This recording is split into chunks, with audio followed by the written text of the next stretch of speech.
Okay, in this video, I'm going to talk about Ethan. I don't know if I've talked about him in the past.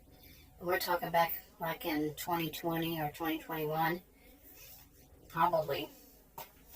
But so I went back and I got some past information on him, and here's a little revisit and added to it. But when Ethan was one of those who had this narcissistic kind of entitlement, he basically felt that he was going to inherit a bunch of money from his family. He lived in Victorson County, a very wealthy county, since the first people came in and settled it, and they had old money. They bought the whole county. They bought all this land, and eventually it became a county, and that kind of thing. Eventually they had all these cities. At the first, nobody. They were the early settlers of that area in Texas. And like I said, old money and lots of it. And so he, that was generations ago, many, many, many generations ago. And that money just kept, they were very smart people, very good investors and everything. And as time went by, then there was this high tech. They were good at finances, financial, all this stuff. Law enforcement, businesses, all kinds of things. Now, Ethan, he was going to inherit a bunch. Then every generation would inherit. And they usually did not have more than one, maybe two children. Some did, but not too many. They did often have a lot of twins and triplets. And the more twins and triplets, then is the norm in that county. And they would stop there. So no more, But usually, they may have one child. Like that, maybe two. So anyway, so that all that inheritance would go to them, and on and on and on. And so anyway, Ethan was one he knew, he was going to inherit. He was like, well, I don't want to waste my energy on working and doing such. Well, his parents, and there it's not unusual to have 3 generations, maybe even 4, under one roof. But they're rich and they have a lot of roof. You know what I'm saying? Anyway, so they told him he had to go to attend university. Well, the only thing that really was of any interest to him, because, why was he going to have an interest in some kind of job that he had earned a degree for? He had that kind of attitude. The only thing that was really of any interest in it was agriculture. Okay, now he didn't think he was going to be the one out there doing anything, but he was interested, kind of, just as something to learn about, But it took him longer to graduate with his bachelor's in agriculture because he didn't want to use too much of his energy. You see? And like I said, he had that narcissistic entitlement. And he felt university was a waste of time since he was going to, I'm reading now, he has his inheritance coming eventually, and didn't plan on to work, but his parents forced him university on him. They gave him a choice. They're all good, not all, but most of them are good, decent people in Victorson County. They come from the old money. It's just part of their culture, and it's a good thing, of course. It's not utopia or some kind of something along this line, but they're overall good, decent people.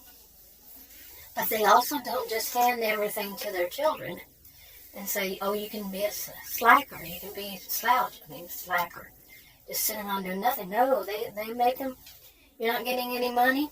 Some of them won't give them, they let them stay usually in the home because, the same house, because it's cultural for them. And, but no, you're going to work.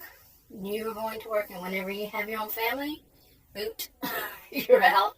You learn to take care of yourself, and you support yourself and your family. Of course they're there. Of course they help them. But no, they're not going to let them depend on that. And that's how it's always been for them, generally. Anyway, the parents, his parents, Ethan's parents were just, they were getting tired of it. So they turned to the elders. And in Victorson County, the elders basically run the show. They do it legally, but yeah.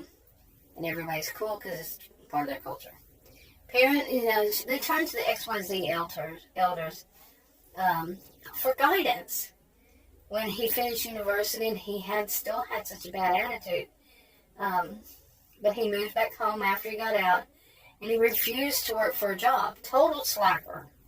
Okay, he felt so entitled. Now, in that county, to defy the elders meant losing his inheritance. So when they called him to speak, the elders called him in to have a little talk with him, he knew the score. Now he knew the score, so he thought that was how it was rumored, that's how it was put out. They would not let you have your inheritance. But they did. But they wouldn't tell you that. It was all legal, however it was. And it was really up to the parents to decide, and the parents to put it in their will. However, like anybody, however they wanted to. But they used this to say, to get people who were just going to be slackers to get off their duffs and do something. You see? I use an old-fashioned term, duffs. I think that may have come from my mother's era. I don't know. Generation. Anyway.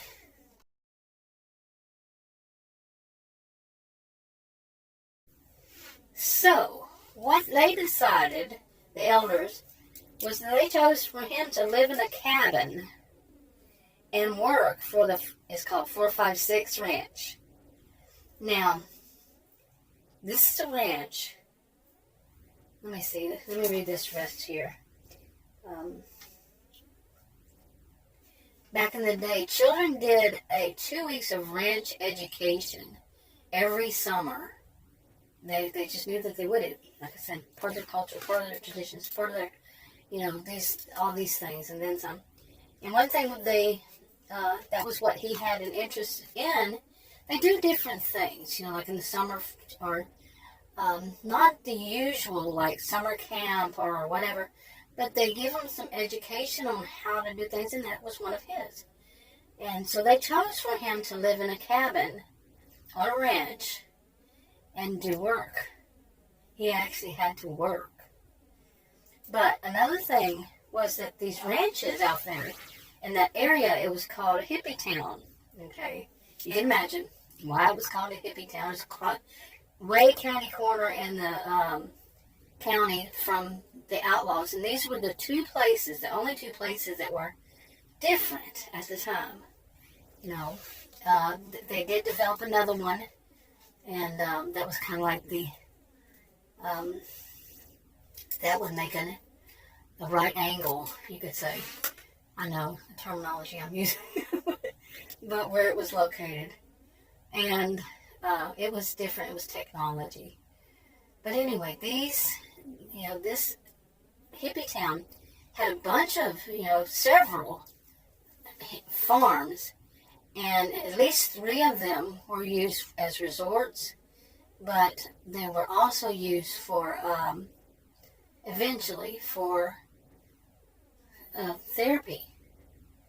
Then the people would actually work and do, work. It was a form of therapy for them, especially the young people, because they did grow up, and this was something they did 2 weeks out of the year, out of the summer, and it was something they could, reflect on, and they remembered, so they could do it, and it was, like I said, each person that had their own ranch had their own kind of therapy that they would do. They were counselors, therapists, along this line. And it worked because it was something they knew, the children. Sometimes it was children, sometimes it was young adults, you see. But the children, it was a little different. But over time, the elders would use these, ask these counselors to help them with different projects, and they were fine. They were really, more and more were developing, and they were fine with it. It was what they wanted to do. They didn't have to agree. They didn't lose anything if they disagreed, said no, they did not agree. And, but it helped them. Helped them, yeah, it generally did. And, anyway, so the elders chose this for Ethan. And he was not just going to go bossing people around. He was going to work the land. And they did that. And it taught him something. He was young enough that it helped. He didn't totally change. He still has that little sense of entitlement, but it's not huge like it was before. And plus, he grew to really, over the years, he grew to really appreciate what he knows and what he does. Not to the full extent yet. He's still young, but he's appreciating it. And it's giving him confidence because he did do the work. He did go to university, get his degree, learn the things. Even though it took him a lot longer, but he did do that. So he had that confidence that should be there, not just made up.